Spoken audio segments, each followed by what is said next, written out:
Well, Spartanburg firefighters tell us they've gotten no raises in over a decade, and now they're hoping the city will improve that relationship and give them some pay raises that are much needed.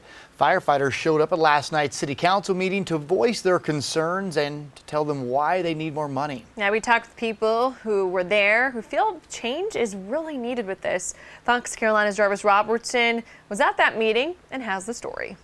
They're an incredible group of gentlemen and ladies. Kevin Moore from Delaney's Irish Pub says Spartanburg Fire Department has done a lot in the community, including put out a fire at his restaurant. And to know that these men and women are there to make sure we had a very little amount of damage because they're really good at what they do. Fire service is considered a noble profession to some. I'm told most of Spartanburg's firefighters are relatively young in this career field. 61% is 5 years or less of experience in the fire service. But last year, there were quite a few leaving the job. And last year alone, they lost 26% of their department to people leaving. William Pessiter is a part of the state's Fire Service Association. I asked him what was the reason so many firefighters have left the Spartanburg Fire Department. Biggest reason is economics. They're going to other departments in the area.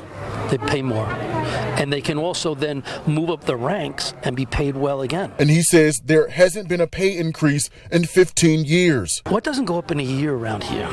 But now your pay hasn't gone up in 15 years? I was able to speak with the city manager before an executive session. He says the chief proposed a $630,000 increase for the department in next fiscal year's budget. However, city leaders are looking at only giving around $430,000. I think that the city council is doing the right thing, giving them a raise. Let's just look into it a little bit farther and make sure that we retain our firefighters. You can't just do it for today. You have to prepare to keep increasing your salaries down the road, or else you're back in this position again. Jarvis Robertson, Fox Carolina News. A raise for firefighters has not been set in stone. Budget discussions for that next fiscal year are still happening. It is expected to be finalized by next month, up and running by July.